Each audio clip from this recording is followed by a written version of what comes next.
The morning sun cast long shadows across the rice fields of New Busan. Farmers moved slowly between the rows, their tools glinting in the golden light. Children played near the irrigation channels while their parents worked. It was a peaceful scene that had repeated for 3,000 years. Captain Li Wu-jin stood on the observation deck of his patrol ship, watching the colony below. His uniform was simple and practical. The ship itself looked more like a cargo vessel than anything military. That was exactly how humans liked it. "Sir, we have something strange on the sensors," called his communications officer, Ensign Park, Minho. The young man's voice carried a hint of excitement that he tried to hide. Wu-jin walked to the control station. The display showed massive objects approaching from deep space. They were huge, easily 10 times larger than any human ship. Dark metal hulls bristled with weapons and strange technology. As he watched, more ships appeared, materializing out of nowhere. "How many?" Wu-jin asked calmly. 37 ships, sir. Maybe more coming." Minho's fingers danced over his controls. They're aliens, sir. Definitely not human design." Wu-jin nodded slowly. Around the bridge, his crew worked quietly. No one seemed surprised or frightened. If anything, they looked pleased. "Send a message to Admiral Kim Tae-ho," Wu-jin said. "Tell him our guests have finally arrived." The alien fleet moved into formation around New Busan. Their ships were impressive, covered in armor and bristling with energy cannons. Warning lights flashed across their hulls. Everything about them screamed danger and power. A communication signal came through. The alien voice was deep and harsh, translated by their computers into human language. "Attention, human vessels. You will prepare to receive an ambassador. Any aggressive action will result in your destruction." Wu-jin smiled. It was a warm, friendly smile that didn't match the situation at all. "Of course," he replied. "We'll prepare a proper welcome." An hour later, the alien shuttle landed at New Busan's main spaceport. The creature that emerged was impressive. It stood 3 meters tall, with dark blue skin and 4 arms. Armor covered its body, and weapons hung from its belt. Its eyes glowed red as it looked around the peaceful colony. Ambassador Colthex had studied humans for months. They seemed like simple farmers and artists. Their technology was basic. Their ships were slow and poorly armed. This should be easy. Dr. Park So-young waited at the spaceport to greet him. She was a small woman with kind eyes and a gentle smile. She bowed politely as the alien approached. "Welcome to New Busan, Ambassador Colthex," she said in perfect alien language. "We're honored by your visit." The ambassador paused. How did she know his name? How did she speak his language so well? He pushed the questions aside. These details didn't matter. "I bring a message from the stellar hegemony," Colthex announced. His voice boomed across the spaceport. "Your species has expanded too far. You controlled too many worlds. This ends now." Other humans gathered to listen. Farmers set down their tools. Children peeked out from behind their parents. Everyone seemed curious, but not afraid. "The hegemony offers you a choice," the ambassador continued. "Return to your home system within 1 standard year. Stay on your little blue planet. Stop your expansion. Do this, and you will be allowed to live in peace." Dr. So-young tilted her head thoughtfully. "And if we refuse? Then we will force you back. Your colonies will be destroyed. Your ships will be scattered. Your people will learn their proper place in the galaxy." Colthex gestured to the massive warships overhead. "We have the power to destroy you completely. Do not test us." The humans listened quietly. Some whispered to each other. A few children giggled until their parents shushed them. Dr. So-young nodded as if considering a reasonable business proposal. "This is quite unexpected," she said. "We'll need to discuss this with Earth, of course. Such an important decision requires careful thought." The ambassador's red eyes narrowed. "You have 72 hours to give us your answer. Choose wisely, humans. This is your only chance." As the alien shuttle lifted off, Dr. So-young walked back to her research station. Other humans returned to their daily tasks. The farmers went back to their fields. The children resumed their games. Captain Wu-jin watched from his ship's bridge. His communications officer looked puzzled. "Sir, shouldn't we be preparing defenses? Calling for help?" Minho asked. Wu Jin's smile grew wider. "Oh, we are preparing, Ensign. We definitely are." Across New Busan, subtle changes began. Farmers, working in distant fields, moved to new positions. The research station's deep scanners, supposedly used for geological surveys, turned toward the alien fleet. Children playing near the spaceport were actually young adults with special training, recording everything about alien technology.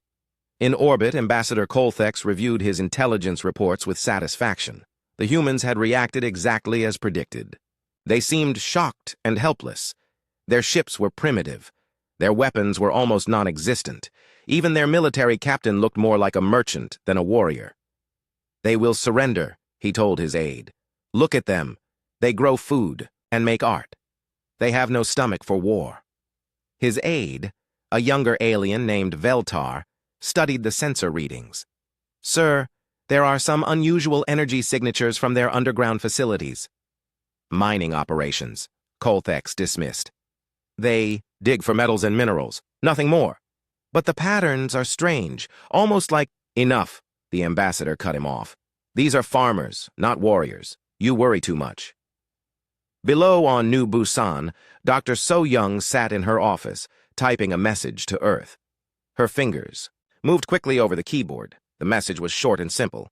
"The guests have arrived. They want us to go home. Admiral Kim will know what to do. The children are excited to play." She sent the message through standard communications channels. To alien observers, it would look like a simple report to her superiors. They wouldn't notice the special codes hidden in the text. They wouldn't understand that the children referred to something much more dangerous than young humans. As night fell over New Busan, Captain Wu Jin stood on his bridge again. The alien fleet hung in space like dark stars, their hulls gleaming with threat. His crew worked quietly around him, checking systems and sending encrypted messages. "Sir," Minho said quietly, "Admiral Kim has replied. He says to tell our guests that the children are ready to come out and play." Wu Jin's smile became something altogether different. It was still warm and friendly, but now it carried an edge that would have worried the aliens if they had seen it. "Excellent," he said. "Signal the fleet. Tell them it's almost time." In space, the alien ships maintained their threatening formation. Their sensors showed the same peaceful colony below. Farmers slept in their simple homes. The research station hummed quietly. Everything looked exactly as it should. Ambassador Colthex retired to his quarters, confident that tomorrow would bring humanity's surrender. These simple people would see reason. They would accept their place and return to their home world. The hegemony would add another easy victory to their long list of conquests. He didn't notice the small changes in the energy readings from New Busan. He didn't see the subtle movements of human ships in distant systems. He didn't understand that the farmers below had stopped being farmers 3,000 years ago, but had never stopped practicing. As the alien ambassador slept, humanity prepared to show the galaxy something it hadn't seen in 3 millennia, something that had been waiting patiently, quietly, behind smiles and peaceful words, something that was about to remind the universe why humans had survived long enough to reach the stars in the first place. The children were indeed ready to play. Overlord Vexathari stood before the massive holographic display in his command center. The galaxy spread out before him, a spiral of stars and conquered worlds. Green dots marked hegemony territory. Red dots showed species that had been eliminated. Yellow dots indicated those still being processed. A single blue cluster caught his attention. Human space, 73 worlds, all showing the same peaceful patterns. No weapons factories, no military academies, no signs of aggression at all. General Mordock, review the human files again, Vexthari commanded. The general, a scarred veteran of 12 conquest campaigns, activated his datapad. 3,000 years of observation, sir. The humans have shown consistent patterns. They farm, they make art, they explore space slowly and carefully. No military expansion, no aggressive behavior toward other species. Vexathari's 4 eyes studied the data. The humans had discovered faster-than-light travel over 3 millennia ago. Since then, they had spread to dozens of worlds, but every world followed the same pattern. Agricultural colonies, research stations, cultural centers. Nothing threatening. Their ships? The Overlord asked. Cargo vessels, mostly. Some exploration craft. We've detected no warships. Their largest ships carry farming equipment and colonists. Mordak gestured to the display. Look at their energy signatures. These are transport vessels, not military craft. Scientist Zilnova, the hegemony's chief researcher, stepped forward. She was smaller than the others, but her sharp mind had helped plan the conquest of 17 species. Sir, there are some unusual readings from human worlds, she said carefully. Large energy signatures underground, massive construction projects. When our spies ask about them, humans say they're mining operations. General Mordak snorted. Farmers need minerals. They dig for metals to build their farming equipment. What's unusual about that? The scale is enormous, Zilnova insisted. Some of these mines are larger than our biggest shipyards. Overlord. Vexthari waved dismissively. They're primitive but numerous. Large populations need large mining operations. You're seeing problems where none exist. On the display, human space looked peaceful and vulnerable. 73 worlds with no apparent defenses. The humans had spread across their territory, like some kind of slow-growing plant, taking root wherever they found suitable soil. Show me their military response to previous threats, Vexthari ordered. The display changed, showing historical data. There have been no threats to human space for over 2,000 years, Mordak reported. Pirates occasionally attack their outer colonies. The humans respond by moving away or paying protection fees. They avoid conflict whenever possible. Perfect. Vexthari smiled, revealing rows of sharp teeth. A species that runs from pirates will certainly run from us. Far away, on the human world of New Sol, engineer Choi Da-eun received a coded message. She was working in what appeared to be a simple electronics workshop, repairing communication devices for local farmers. The message was hidden in a routine. Supply order for replacement parts. Grandmother's recipe is needed, the message said. All ingredients should be prepared. Da-eun smiled and sent her own coded reply. The kitchen is ready. The feast will be memorable. To alien observers, it looked like a conversation about food. In reality, it was confirmation that humanity's most secret project was ready to begin. On New Jeju, pilot Jang Min-soo was officially listed as a cargo transport pilot. He spent his days moving farming equipment between colonies. His ship was registered as a simple freight hauler. The alien spies who occasionally observed him saw nothing suspicious. What they didn't see was the combat simulator hidden in his cargo bay.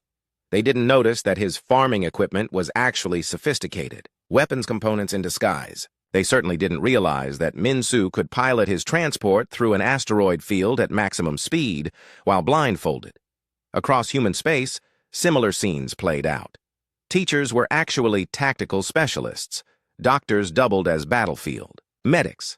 Artists created propaganda that could demoralize enemy forces. Farmers grew crops that could feed massive armies. Every human had two jobs, the one aliens could see, and the one they couldn't. Back in the Hegemony Command Center, Specialist Yoon Hai-Ri's intelligence network was already at work. She had spent 2 centuries placing human agents throughout Hegemony space. They worked as janitors on alien warships. They served food in military canteens. They repaired communication systems on command vessels.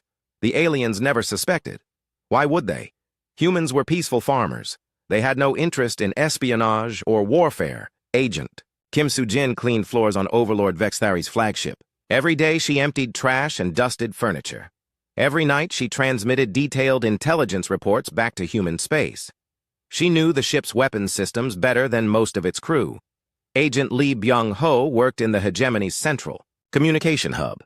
His job was to maintain the computers that carried military messages across the galaxy. He had been carefully inserting backdoors into those systems for 50 years. Agent Park Yoon-ji served meals in the officers' mess of General Mordak's personal cruiser.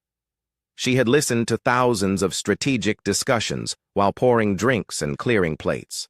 The aliens never noticed her presence.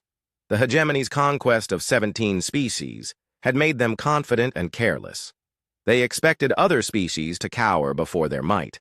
They never looked for spies among their servants. Meanwhile, Dr. Park So-young's research on New Busan was finally paying off. For 3,000 years, human scientists had studied every species in the galaxy. They knew alien psychology, alien tactics, alien weaknesses. The hegemony's aggressive expansion had actually made them easier to understand. They always attack the same way, So-young explained to her research team. Overwhelming force applied to the enemy's strongest point. They want to break morale quickly. Her assistant, Dr. Yoon Sang-woo, nodded. They've never faced an enemy that could adapt faster than they could advance. They've never faced an enemy that studied them for 3,000 years before fighting. Back, So-young corrected. The research station's deep scanners were indeed studying geology, but not in the way aliens thought. They were mapping the perfect locations for hidden weapons platforms. They were finding the best places to build underground factories. They were identifying resources needed for a very different kind of harvest. In orbit above New Busan, Ambassador Colthex reviewed his tactical assessments. Everything looked perfect. The humans had no visible military. Their ships were scattered and vulnerable. Their colonies were undefended.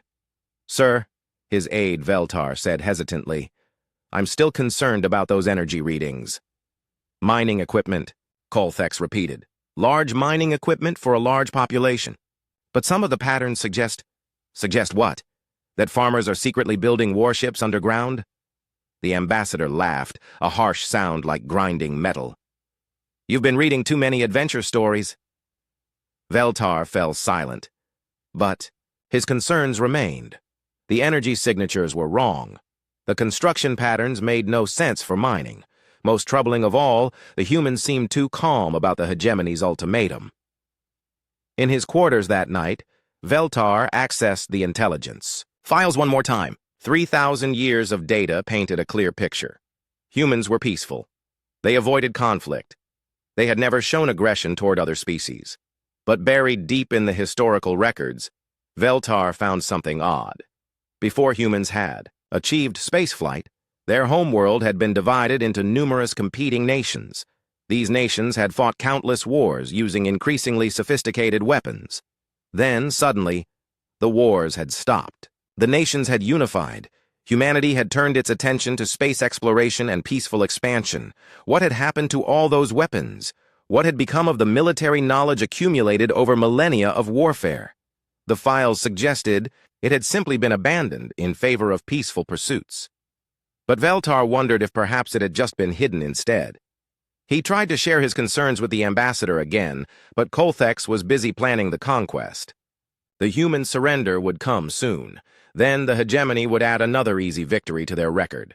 High above in the alien fleet, sensors continued to monitor human space. They saw farming equipment moving between worlds. They detected communication, signals discussing crop yields and artistic exhibitions. They recorded the peaceful rhythms of a civilization that seemed utterly unprepared for war. None of their sophisticated instruments detected the truth hidden beneath the surface. The children were indeed ready to play, but the game they had been practicing was far more complex than anyone imagined. Admiral Kim Tae-ho sat in his simple office on Earth, reading the message from New Busan one more time.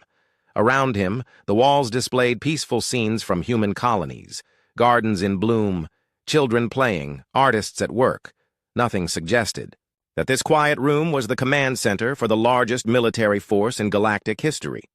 The admiral was a small man with gray hair and kind eyes. He looked more like a grandfather than a military commander. His uniform was plain and comfortable. Even his desk seemed ordinary, covered with reports about crop yields and cultural festivals. He touched a single button on his communicator. "Attention, all commands," he said in a calm, quiet voice. "The children want to come out and play. Repeat, the children want to come out and play." Across human space, that simple phrase triggered changes that had been prepared for 3,000 years. On New Busan, Dr. Park So-young smiled as she received the order. She walked to what appeared to be a simple supply closet in her research station. Inside, hidden beneath farming equipment, was a control panel that connected to every major human installation in the galaxy. Her fingers moved across the controls with practiced ease. Deep beneath New Busan's surface, massive engines hummed to life.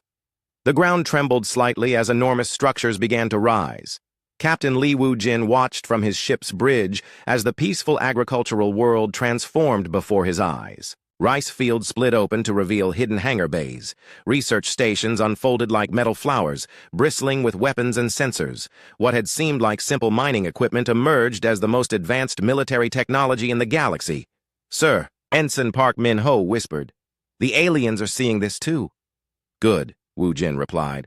"It's time they understood who they're really dealing with." In orbit, Ambassador Colthex stared at his sensors in disbelief. The peaceful farming world below was revealing massive military installations. Ships were emerging from underground hangars, ships that looked nothing like the simple cargo vessels his intelligence had reported. "This is impossible," he muttered. "Our surveillance showed no military construction." His aide, Veltar, checked and rechecked the readings. "Sir, those installations are enormous. They must have taken centuries to build. How did we miss them?" The answer was simple, though neither alien understood it yet. Humans had built their military infrastructure the same way they did everything else, slowly and carefully. They had disguised construction as mining. They had hidden weapons factories beneath research stations. They had made their greatest strength invisible by surrounding it with apparent weakness. On the human world of New Kyoto, engineer Choi Da-eun's workshop revealed its true purpose. The walls slid away to expose a massive factory floor where hundreds of workers assembled weapons that had never appeared on any alien scan. The farming equipment she had been repairing transformed into components for Starship weapons systems. "Ma'am?" one of her assistants called out. "All primary systems are online. The fleet is ready for full deployment." Da-eun nodded, her expression serious but satisfied. "Signal Admiral Kim. Tell him the harvest is ready." Across the galaxy, pilot Jang, Minsu received new orders. His cargo transport shimmered and changed as its disguise systems deactivated. Where a simple freight hauler had been, now stood a sleek fighter craft bristling with weapons and shielded by energy fields that bent light around its hull. "Finally," Minsu breathed. "I was getting tired of pretending to haul vegetables." Similar transformations occurred throughout human space. Transport ships revealed themselves as advanced warships. Research stations deployed weapons that could crack planets. Mining operations exposed themselves as massive shipyards where new vessels had been quietly constructed for generations. The hegemony's sensors went crazy trying to process the flood of new data. In minutes, human military strength had gone from practically nothing to overwhelming superiority.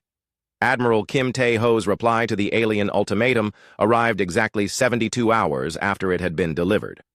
Ambassador Colthex opened the message expecting humanity's surrender. Instead, he found a detailed analysis of every ship in the hegemony fleet. The report included accurate crew numbers, weapons specifications, shield frequencies, and even the personal psychological profiles of key officers. "How?" Colthex whispered. "How do they know all this?" The answer came in the form of another message, this one from Specialist Yoon Hairi. Her face appeared on the alien's communication screen, smiling pleasantly. "Hello, Ambassador. I thought you might like to meet some of your crew." The screen split to show dozens of humans in various locations throughout the hegemony fleet. Agent Kim Soo-jin waved from a maintenance corridor. Agent Lee Byung-ho smiled from the communication center. Agent Park Yoon-ji gave a little bow from the officer's mess. "We've been here for quite a while," Hairi continued. "Learning about you, watching you, preparing for this day. Did you really think we spent 3,000 years just growing rice?" Ambassador Colthex felt his blood turn cold. Human spies had been throughout hegemony space for centuries. They had observed everything, learned everything, prepared for everything. "Impossible," he muttered. "You're farmers. You're peaceful." "Oh, we are peaceful," Hairi agreed. "We much prefer growing things to destroying them. But when someone threatens our gardens, we're remarkably good at protecting them." The hegemony fleet suddenly found itself surrounded. Human ships materialized from what had seemed like empty space, their advanced stealth systems finally revealed. More vessels emerged from hidden bases on asteroids and moons. The aliens went from overwhelming superiority to hopeless disadvantage in a matter of minutes. Overlord Vexithari received the reports with growing horror. His massive invasion fleet was now trapped in human space, surrounded by enemies who knew every detail of their capabilities. "How many ships do they have?" he demanded. General Mordak's voice shook as he replied. "Unknown, sir. They keep appearing. Our sensors can't get accurate counts. Our intelligence said they had no military." "Our intelligence was wrong, sir. Completely wrong." On Earth, Admiral Kim Tae-ho began composing his official response to the hegemony's ultimatum. He wrote in the same calm, polite tone humans had always used in diplomatic communications. "After careful consideration of your generous offer, humanity respectfully declines. We're quite comfortable where we are, thank you. However, we appreciate your concern for galactic peace and would like to discuss alternative arrangements. We suggest the immediate withdrawal of all hegemony forces from neutral space. We recommend the dissolution of your aggressive expansion policies. We propose the establishment of a new galactic council with proper representation for all species. These suggestions are not negotiable. We hope you'll see the wisdom in accepting them. Oh, and Ambassador Colthex, please don't worry about your fleet. We'll take very good care of it." The message was transmitted on all frequencies, ensuring that every species in the galaxy would hear it. The peaceful farmers who had been dismissed as irrelevant were now dictating terms to the galaxy's greatest military power. Captain Li Wu-jin finally revealed his ship's true form. The small patrol vessel expanded and reconfigured itself into a massive dreadnought over a kilometer long. Its weapons systems powered up with the deep hum of barely contained energy. "Sir," Ensign Minho said with obvious excitement, "it feels good not to pretend anymore." "Indeed," Wu-jin agreed, "though I'll miss the simple life. There was something peaceful about pretending to be a cargo captain." Around New Busan, the human fleet took formation. Ships that had hidden in asteroid fields for decades emerged to join the battle group.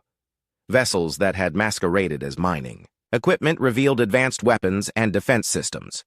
The hegemony had expected to face farmers with simple tools. Instead, they found themselves confronting a military force that had been preparing for this moment since before their civilization, had learned to build starships. Engineer Choi, Dae-Yoon's voice came over the communication system. "All ships report ready, Admiral. Weapons at full charge, shields at maximum. The children are ready to play." Admiral Kim Tae-ho's response was broadcast throughout human space and beyond. "Very well. Let's show our guests what 3,000 years of peaceful preparation can accomplish." The transformation was complete. Humanity had dropped its disguise and revealed itself as the galaxy's supreme military power. The farmers were ready for harvest, but the crop they planned to gather was victory itself. Ambassador Colthex sat in his command chair, staring at the displays showing human forces surrounding his fleet. 3,000 years of careful deception had led to this moment. The peaceful species he had come to conquer had turned out to be the most dangerous predator in the galaxy, and they were still smiling. General Mordak had conquered 17 species in his long military career. He understood warfare. He knew how battles should unfold. The larger force attacked the smaller one. Superior technology crushed inferior equipment. Victory went to whoever had the most ships and the biggest weapons. That understanding lasted exactly 47 minutes into the first engagement at Kepler Station. The battle began according to plan. Mordak's fleet approached the human research station in standard formation. His ships were massive and heavily armed. Their shields could withstand planet-killing weapons. Their cannons could reduce asteroids to dust. The humans waited calmly. Their ships looked smaller, sleeker. They moved with an almost organic grace that seemed impossible for metal vessels. Captain Li Wu-jin's dreadnought indomitable spirit floated at the center of their formation like a patient predator. "Begin the attack," Mordak ordered. "Standard bombardment pattern. Concentrate fire on their largest vessel." His fleet opened. Fire. Energy beams powerful enough to crack moons lanced toward the human ships. Missiles that could destroy cities streaked through space. It was an overwhelming display of firepower that had broken the spirit of countless enemies. The human response was not what anyone expected. Instead of trying to absorb the punishment or retreat to a safer distance, the human ships simply weren't there when the weapons arrived. They moved like dancers, flowing around the attack patterns with movements that seemed to predict where each shot would be before it was fired. Pilot Jang Min-soo led a squadron of human fighters in a maneuver that made Mordak's tactical computer declare it impossible. The small ships flew directly through the hegemony formation, appearing and disappearing like ghosts. They struck with surgical precision, targeting specific systems on each enemy vessel. "Sir, they're not trying to destroy our ships," Mordak's tactical officer reported in confusion. "They're disabling our weapons and engines. One shot per target. Perfect accuracy." Dr. Park So-Young's voice came over the communication system. From Kepler Station. "General Mordak, we've studied your tactics for 3,000 years. We know exactly how you fight. We know exactly how to counter every move you'll make." "Impossible," Mordak growled. "You're farmers." "We're farmers who learned how to fight," So-Young replied pleasantly. "There's a difference. The hegemony fleet tried to adapt. Mordak ordered new formations, different attack patterns. Each time, the humans were ready. They moved like they could read his mind, countering strategies before he could fully implement them."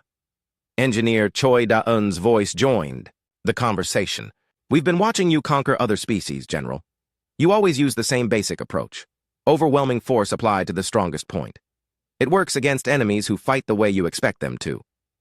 More human ships arrived from different directions. They didn't come in formation or follow standard military doctrine. Instead, they moved like independent hunters, each ship responding to threats and opportunities as they appeared. "Sir," Minsu reported as his fighter squadron completed another impossible maneuver, "enemy flagship is trying to retreat. Should I disable their engines?" Captain Wu Jin's reply was calm and almost friendly. "Please do, but be gentle about it. We don't want to hurt anyone unnecessarily." Minsu's response was a precision strike that left Mordak's flagship dead in space but completely intact. The general found himself unable to move or fight, but very much alive to watch the rest of the battle unfold. The engagement became a demonstration, rather than a fight. Human ships moved through the hegemony formation like they owned the space around them. They disabled weapons without destroying ships. They captured vessels without killing crews. They turned the entire alien fleet into helpless observers of their own defeat. "How?" Mordak whispered as his screens showed ship after ship going dark. Admiral Kim Tae-ho's face appeared on his communication display. The old human looked like someone's grandfather, not a military genius. "You've been fighting the same way for centuries, General," Kim explained patiently. "Rigid formations, predictable tactics, overwhelming force. It works against most enemies." "But not against you?" "We're not most enemies. We've had 3,000 years to study war, not to fight it, but to understand it. Every battle you've ever fought, we've analyzed. Every strategy you've ever used, we've dissected. Every weakness you've ever shown, we've cataloged." The Admiral gestured to something outside Mordak's view. "We've also had 3,000 years to practice. Our pilots train constantly. Our engineers perfect their designs. Our tacticians study scenarios you've never imagined." More human ships continued to arrive. They came from directions the aliens hadn't thought to watch. They emerged from asteroids and gas clouds where sensors couldn't detect them. Each new arrival brought different capabilities and tactics. "Sir," Minsu reported cheerfully, "we've disabled the last of their weapons. All enemy vessels are secure. No casualties on either side." General Mordak stared at his displays in shock. His entire fleet had been neutralized without a single ship being destroyed. His crews were alive but helpless. In 47 minutes, the most successful military commander in hegemony history had been rendered completely ineffective. Dr. So-Young's research station had coordinated the entire battle from its position at Kepler. What the aliens had thought was a simple scientific outpost had revealed itself as a fortress-class command center with weapons that could threaten entire fleets. "General," So-Young's voice was still pleasant and professional, "we're going to need to discuss new arrangements. Your current approach to galactic relations isn't working out very well." Specialist Yoon Hai-ri appeared on the communication screen from somewhere inside Mordak's own ship. She had been aboard the entire time, monitoring the battle from the enemy command center. "Don't feel bad, General," she said kindly. "You've been fighting species that learned warfare from you. We learned it from ourselves. And we've been at it a lot longer."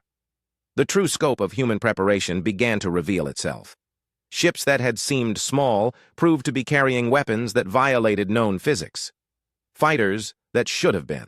Helpless against capital ships danced through defensive fire like it wasn't there. Formations that looked chaotic turned out to be precisely coordinated to exploit every weakness in alien design. "Your species fights like machines," Captain Wu Jin explained as his dreadnought moved to secure the alien flagship. "Predictable, logical, efficient. We fight like humans." "What does that mean?" Mordak asked. "It means we improvise, we adapt, we turn every disadvantage into an opportunity. We make the rules change while we're following them." Engineer Da-un demonstrated by having her ship transform in the middle of combat. What had been a sleek cruiser suddenly reconfigured itself into a massive carrier, launching dozens of smaller vessels that themselves changed shape as they deployed. "We don't just build weapons," she explained. "We build weapons that become other weapons when we need them to. We don't just train pilots. We train pilots who can fly anything we can imagine." The battle at Kepler Station was over, but its implications spread throughout the galaxy.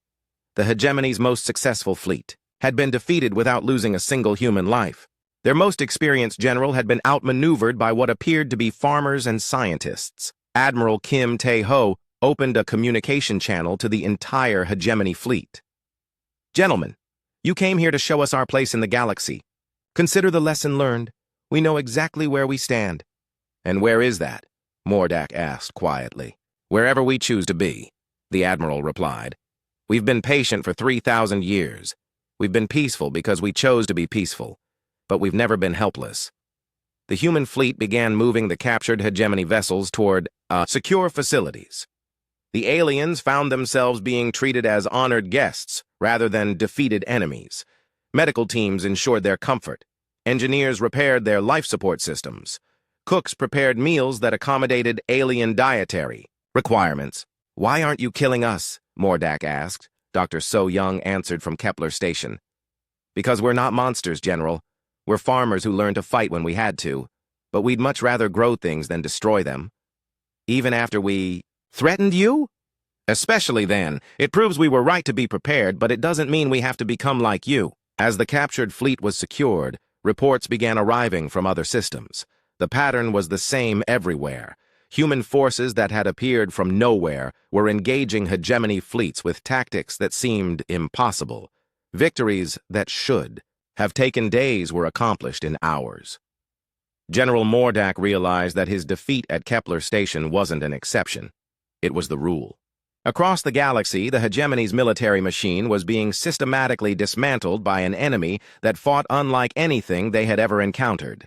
The farmers had indeed learned to fight, but they had learned to fight like humans, not like the enemies they faced. And that made all the difference in the galaxy. Overlord Vexithari had built his empire on fear. For 500 years, the stellar hegemony had grown by convincing other species that resistance was hopeless. His fleets appeared suddenly, demonstrated overwhelming power, and offered simple choices: submit or die. Now, for the first time in his long life, Vexithari understood what it felt like to be hunted. The reports came in from across the galaxy. Fleet Admiral Korth's armada, destroyed at Beta Centauri. General Secton's forces, captured intact at the Vega system.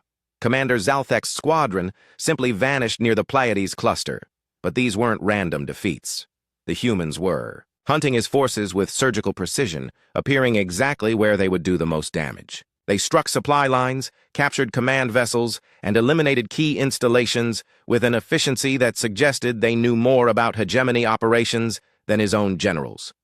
"Sir," his communications officer reported with barely controlled panic, "we've lost contact with the Fifth Fleet entirely. Their last transmission was from the Ross system." "Send scouts," Vexithari ordered. "Find out what happened." "Sir, we've sent 12 scout ships to various battle sites. None have returned." The Overlord's 4 eyes narrowed. His empire controlled 2,000 star systems. His fleets numbered in the thousands. His armies had conquered species across half the galaxy. How could farmers from one small cluster of worlds be systematically destroying his military machine? Captain Li Wujin provided part of the answer.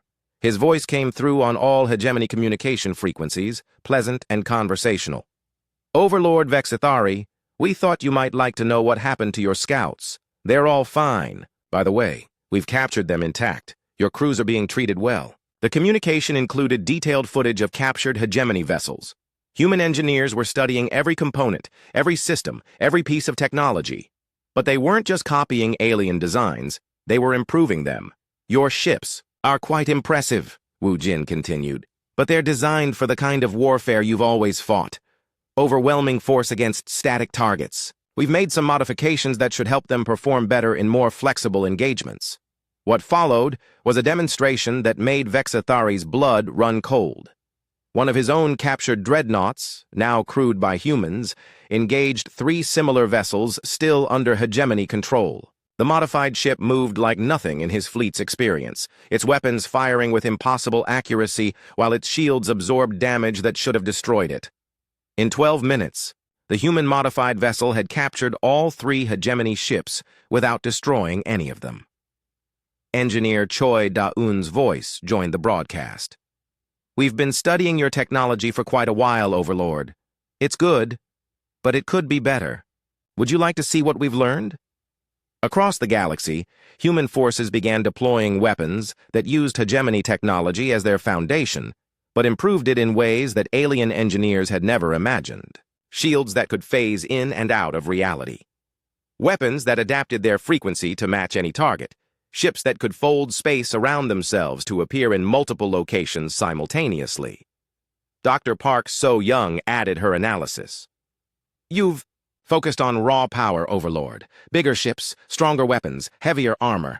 But power without precision is just waste. We prefer efficiency. The humans demonstrated their point by having a single fighter pilot, Jang Min-soo, engage an entire hegemony battle squadron. His ship was smaller than their smallest escort vessel, but it moved through their formation like a dancer through a crowd. In 30 minutes, he had disabled every weapon on every ship without taking a single hit in return. How? Vexathari whispered. Specialist Yoon Hai-ri answered from somewhere inside his own command ship. Practice, Overlord. 3,000 years of constant practice. While you were conquering other species, we were learning to be better than ourselves. The revelation that human spies were aboard his flagship was disturbing enough. But Hai-ri's next words made Vexathari's 4 hearts skip beats. We're not just on your ship, Overlord. We're everywhere. Every major installation, every fleet command center, every strategic facility. We've been watching you build your empire from the inside. The displays around Vexathari's command center suddenly showed images from throughout hegemony space. Human agents revealed themselves in secure facilities across 2,000 star systems. They weren't just observers anymore. They were taking control. Agent Kim Soo-jin disabled the primary weapons system on the hegemony's main shipyard.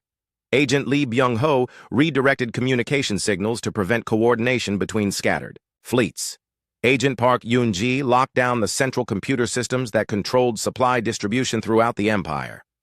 In one coordinated moment, the hegemony's infrastructure simply stopped working. You see? Admiral Kim Tae-ho explained, from his quiet office on Earth. We've never fought a war the way you understand war. We don't just defeat armies, we solve problems. And we're the problem? Vexathari asked. Your approach to galactic relations is the problem, the Admiral corrected gently. You've created a system based on fear and domination. That system isn't stable. It was always going to collapse eventually. We're just helping it happen in a way that minimizes suffering. The scope of human preparation was becoming clear. This wasn't a military response to an immediate threat. This was the execution of a plan that had been developing for millennia. Every human colony world revealed hidden facilities. Every research station deployed weapons that had been disguised as scientific instruments. Every transport ship transformed into a vessel of war. But the most shocking revelation was still to come. Overlord, Dr. So-young said from her station. At Kepler, we should probably tell you about the others. Others? The communication display changed to show representatives of 17 different species. Each had been conquered by the hegemony over the past 5 centuries. Each had been forced to serve the alien empire as slaves or subjects.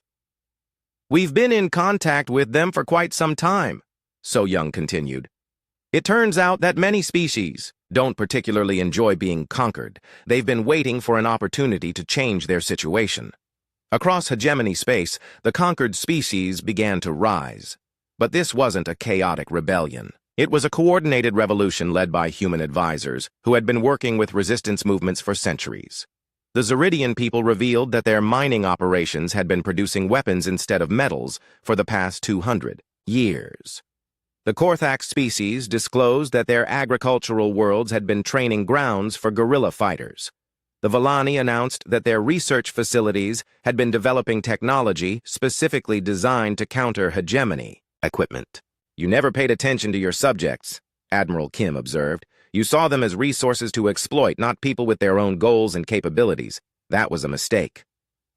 Vexithari watched his empire collapse in real time. Communication networks failed as human agents disabled relay stations. Supply lines broke as conquered species seized control of their own worlds. Military units found themselves isolated and surrounded by enemies who knew their exact positions and capabilities. "This is impossible," he muttered. "We are the strongest force in the galaxy." "You were the strongest force in the galaxy," Captain Wu Jin corrected.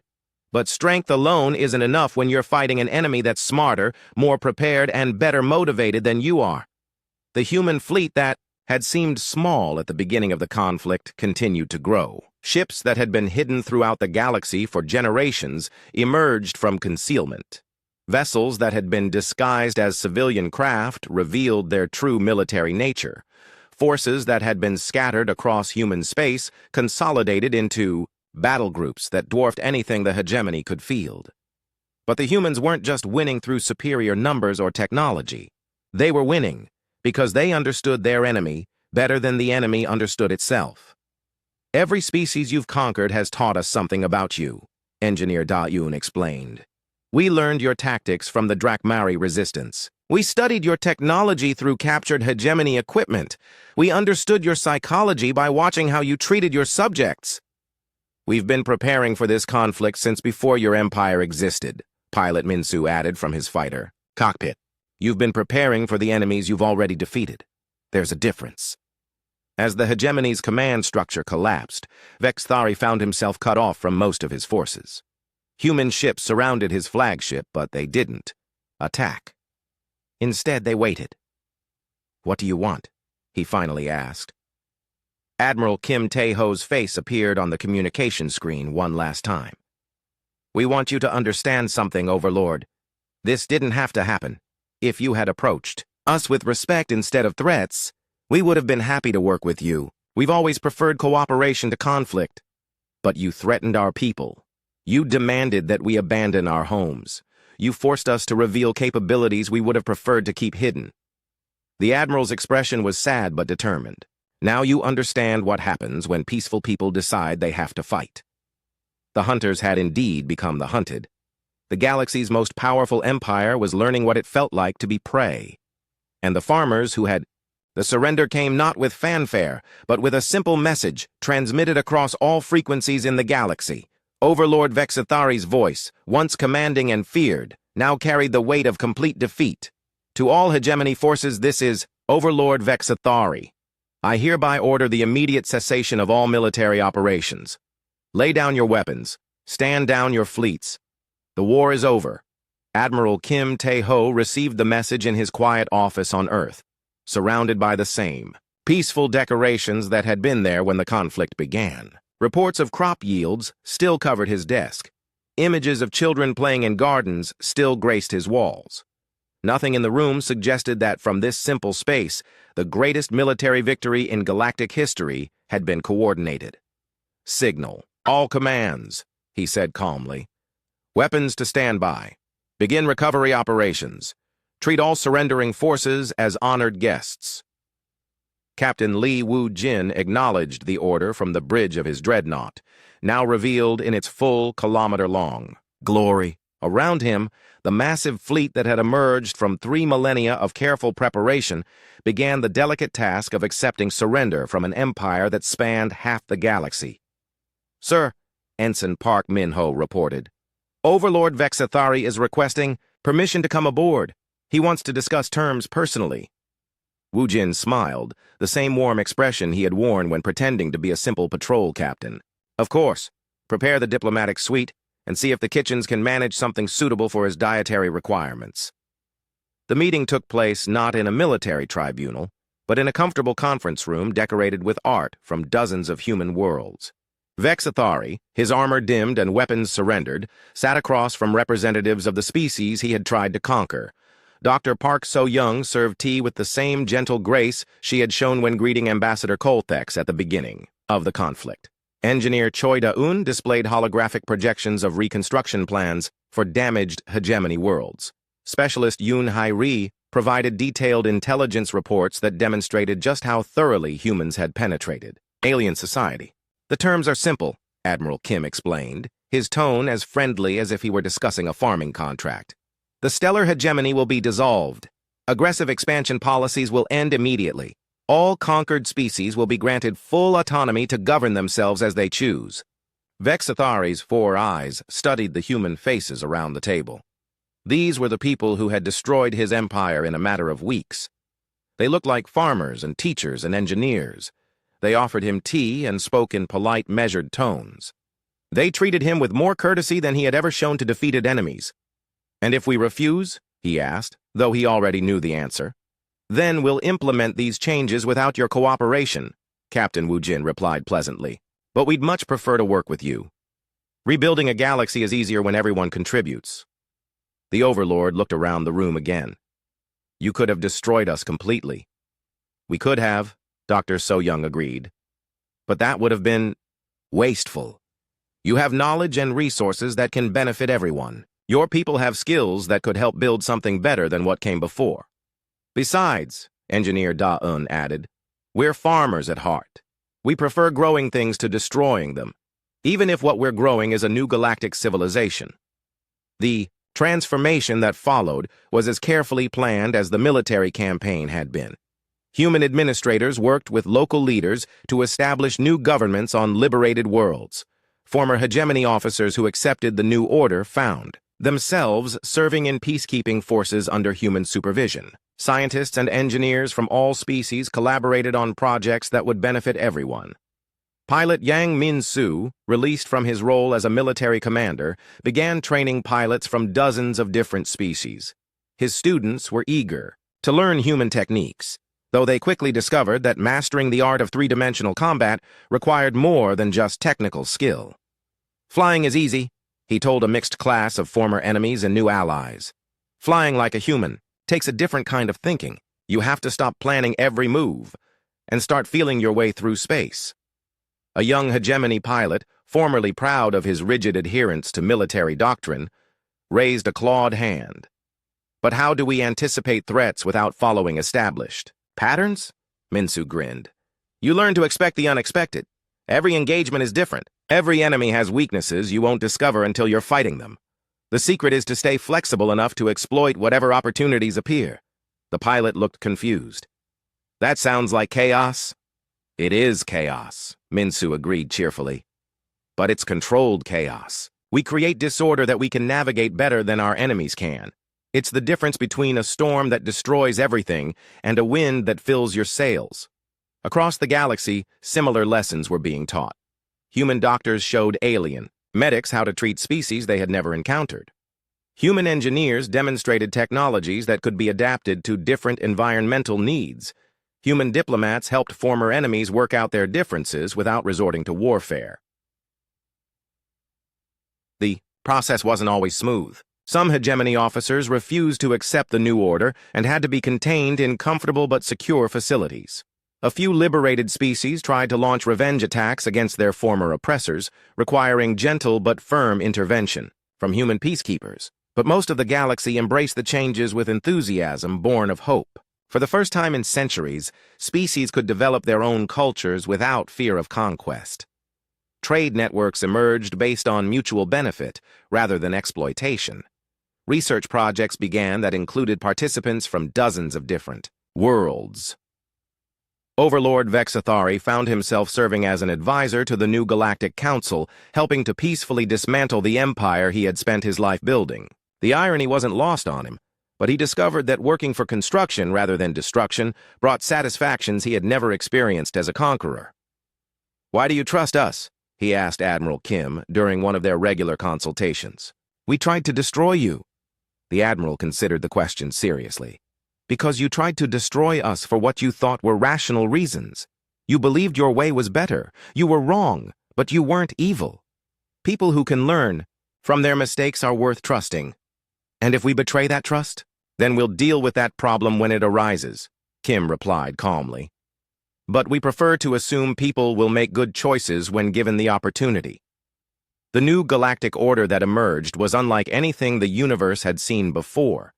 Instead of being ruled by the strongest military force, it was guided by consensus among equals. Instead of expanding through conquest, it grew through invitation. Instead of maintaining peace through fear, it fostered cooperation through mutual benefit. Dr. So Young established research institutes that studied not just alien biology and technology, but alien philosophy and art. The goal was understanding, rather than exploitation. Species that had been enemies for centuries found common ground in shared curiosity about the universe. Engineer Da-Un's teams worked on projects that would have been impossible under the old system.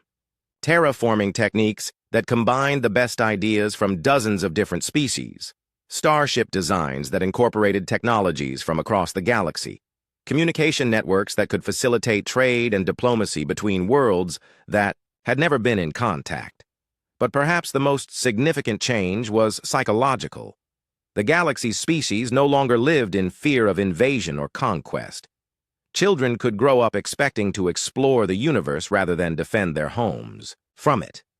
Artists could create works that celebrated diversity rather than uniformity. Scientists could pursue knowledge for its own sake, rather than for military advantage. Captain Wu Jin returned to something resembling his old routine, patrolling space that was now peaceful by choice, rather than by force. His ship retained its true form, but its weapons remained powered down. The galaxy had learned what happened when humans were forced to fight. Now, it was discovering what happened when they were free to build. "Sir," Ensign Min Ho reported from his station, "we are receiving a request for assistance from the Andromeda system. They're having trouble integrating their agricultural systems with galactic trade networks." "Of course," Wu Jin replied. "Set course for Andromedas, and signal ahead that we're bringing some farming experts." The ensign paused. "Farming experts, sir? Remember, Minho, we're farmers first. Everything else we learned along the way." As the years passed, the galaxy settled into its new patterns. The humans gradually returned to their preferred roles as cultivators and builders, though their military capabilities remained as a reminder of what peaceful people could accomplish. When pushed too far, Overlord Vexathari, now serving as Director of Peaceful Transition, often reflected on the lessons he had learned. The humans had been right about more than just military strategy.